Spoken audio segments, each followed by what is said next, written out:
आणि अशा पांचट तोंडाच्या कलाकारांना का घेतलं गेलं?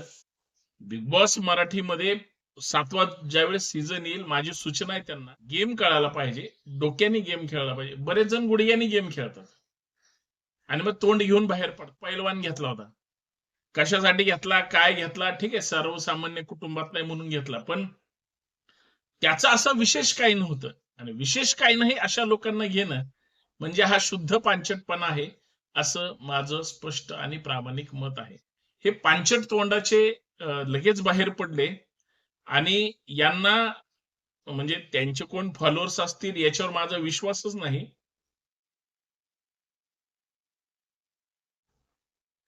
मित्रांनो, मी पुण्यातून संतोष शिंदे. सगळ्यांना नमस्कार. बिग बॉस मराठी सीझन 6 बद्दल मी शेवटचे टॉप 6 नंतर काही सेगमेंट वर व्हिडिओ तयार केली. बऱ्याच लोकांनी ती पाहिली. बऱ्याच लोकांना मिरच्या सुद्धा झोंबल्या. आणि बरं बोलण्यापेक्षा खरं बोललेलं नेहमी चांगलं असतं आणि हा माझा विश्वास आहे की कदाचित लोकांना ते आवडतं. मला बिग बॉस संपल्यानंतर जे सुरुवातीला बाहेर पडलेले आहेत, म्हणजे त्यांची नावं सुद्धा घेऊ वाटत नाहीत अशी लोक, ज्यांची काही माझी दुश्मनी नाही, परंतु या लोकांना त्या गेम मध्ये का घेतलं, हा मला पडलेला त्या ठिकाणी फार मोठा संशय आहे. त्याचं कारण सुद्धा असं आहे, कारण बिग बॉस मराठीमध्ये चांगल्या लोकांना घेतात आणि त्यांचं करिअर घडतं असं बोललं जातं. आपल्या ग्रामीण भागातल्या मुलांना, सर्वसामान्य पोरांना, कुठलंही बॅकग्राऊंड नसणाऱ्या पोरांना चांगलं, म्हणजे ज्यांचा व्ह्यूज चांगला आहे, ज्यांचा कंटेंट चांगला असतो आणि ज्यांच्याकडे फॉलोअर जास्त आहेत, अशा लोकांना त्या बिग बॉस मध्ये घेतलं जातं. ही एक सकारात्मक जमेची बाजू म्हणून मी त्याच्यावर बोलतो.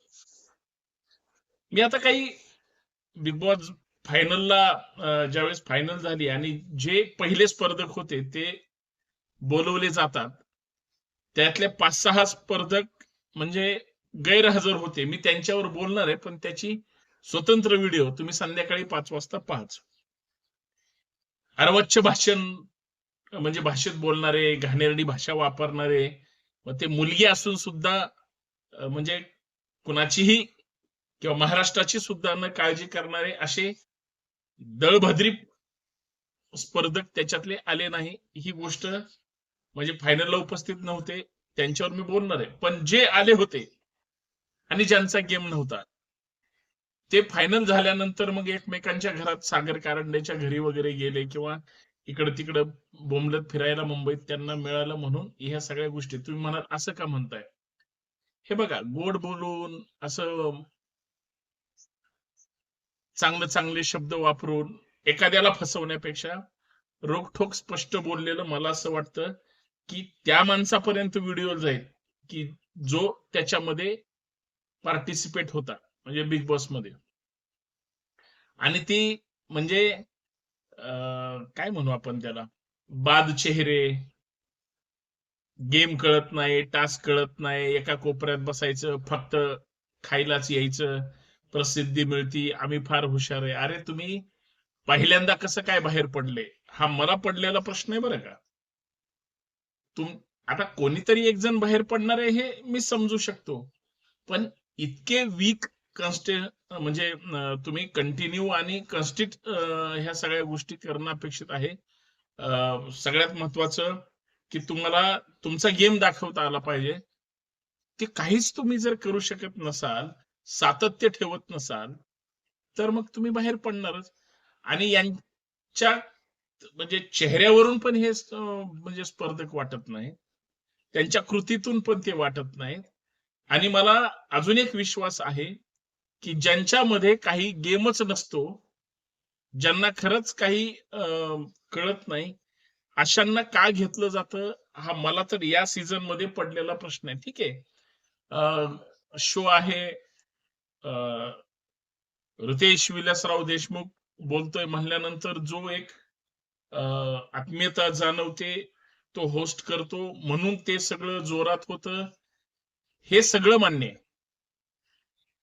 आणि काही स्पर्धक चांगले आहेत, मध्ये त्या राखीनं येऊन जी काय धांगडधिंगा घातला तिला तेवढ्यासाठीच बोलवलं होतं की बघा कधी पण शेतामध्ये पीक तर चांगलं आलंय आणि त्याच्यात तण सुद्धा तेवढ्याच ताकदीनं आलंय तर तणनाशक बिलकुल फवारलं जातं आणि नको ते म्हणजे जागेवर दाबून टाकलं जातं आणि जे पाहिजे त्यालाच संधी दिली जाते. पण एक गोष्ट लक्षात ठेवायची, त्या केमिकलचा इतर गोष्टींवर पण परिणाम होतो, हे विसरायचं नाही. तसं राखी सावंतला गेममध्ये घेतलं, पण राखी सावंतला आतमध्ये घेऊन ज्या पद्धतीनं ढेपाळलेले, झोपलेले ते अनुश्री वगैरे सारखे ज्यांचं काहीच नव्हतं ते सुद्धा इन झाले आणि ते शेवटपर्यंत आले. आणि जे चांगले होते त्यांना गेम दाखवायचा होता. कदाचित त्यांच्या घाणेरड्या त्या भाषेमुळं, चेहऱ्यामुळं ते बाहेर पडले. हा एक साधा म्हणजे विषय.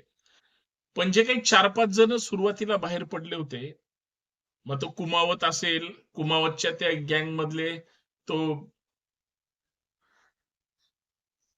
साडी घालून अशा भूमिका करणारा तो असेल किंवा मराठी मालिकेमध्ये काम करणारा असेल, हे पांचट तोंडाचे लगेच बाहेर पडले आणि यांना म्हणजे त्यांचे कोण फॉलोअर्स असतील याच्यावर माझा विश्वासच नाही.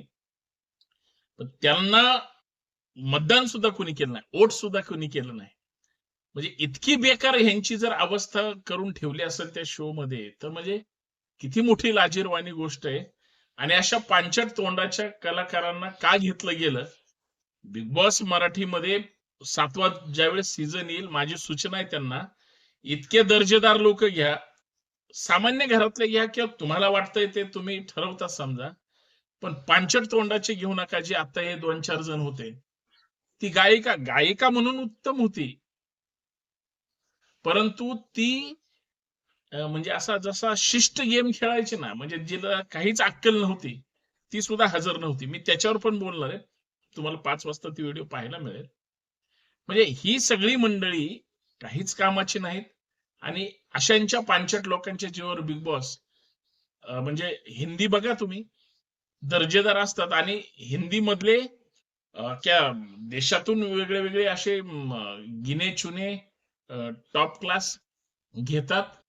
भले ते लवकर बाहेर पडत असतील काय, पण त्यांच्यात सुद्धा सरशी मध्ये जो असतो तोच टिकतो.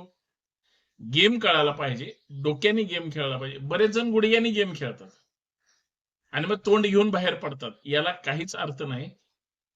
आणि अशा म्हणजे आता हे मला इन्स्टाला किंवा इकडे तिकडे ह्यांचे रील वगैरे, आता तो पैलवान घेतला होता, कशासाठी घेतला, काय घेतला, ठीक आहे, सर्वसामान्य कुटुंबातला म्हणून घेतला, पण त्याचा असं विशेष काही नव्हतं. आणि विशेष काही नाही अशा लोकांना घेणं म्हणजे हा शुद्ध पांचटपणा आहे, असं माझं स्पष्ट आणि प्रामाणिक मत आहे.